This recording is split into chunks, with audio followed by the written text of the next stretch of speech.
السلام عليكم ورحمة الله وبركاته، ازيكم يا حبايبي عاملين ايه؟ يا رب تكونوا بخير. اللهم صل وسلم وبارك على سيدنا محمد وعلى آله وأصحابه أجمعين. هنعمل كده يا بنات مع بعض هنا طريقة البسكوت ال10 دقايق، بسكوت سهل وبسيط خالص. هنا عندي 4 كوباية دقيق، فنجان نشا، بودر فانيليا. طبعا هعمله بسمنة وزيت وبيضة في الخلاط.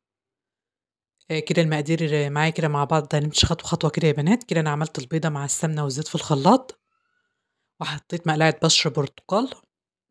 كان جميل جدًا يا بنات، يا ريت تجربوه. يالّا يا ريت تعملوا اشتراك في القناة وتفعلوا زر الجرس وتضغطوا على كلمة الكل علشان كل ما انزّل فيديو ييجي لِك إشعار بيه. ده كده شكل العجينة معايا يا حبيبي بعد ما عجنتها. قسمتها بقى نُصّين، هاعمل جزء بالشوكولاتة اللي هو الكاكاو، وجزء بالفانيليا.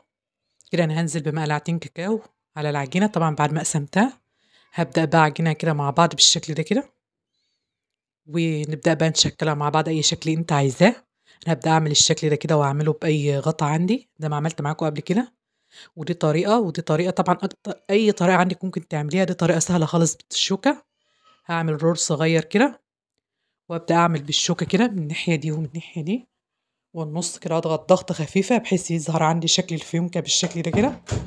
عايزة أقول لكم إنه كان جميل وسهل خالص جدًا يا بنات. يالّا يا ريت تجربوه، ويا ريت تعملوا اشتراك في القناة وتفعلوا زر الجرس.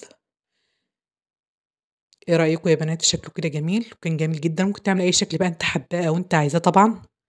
كل اللي تحبيه وكل اللي تختاريه ممكن تعمليه دوائر كده خالص زي ما أنا باعمل بأي غطا عندِك نضيف بالشكل ده كده.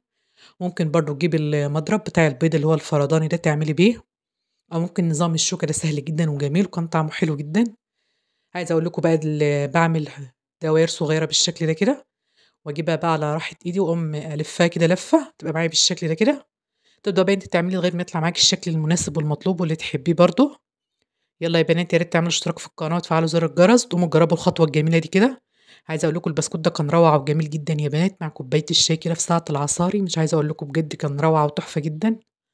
طبعًا إحنا في الشتا، والشتا باحب بقى السقساء أو أي حاجة جنب الشاي أو الشاي بلبن والكلام ده كله.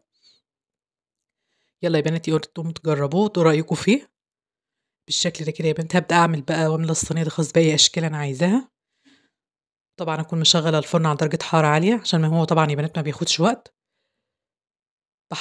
باحطه تحت في الرف الوسط شوية، وبعدين على الشواية أحمّر وشه، وبابدأ أخبزه بقى بالشكل ده كده يا بنات، هيطلع معايا بالشكل الجميل ده كده.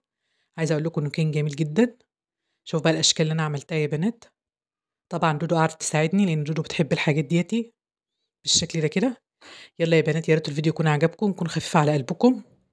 شايفين بقى الشكل والجمال والحلاوة دي كلها يا بنات؟ كان طعمه جميل جدًا وكان ريحته تحفة جدًا.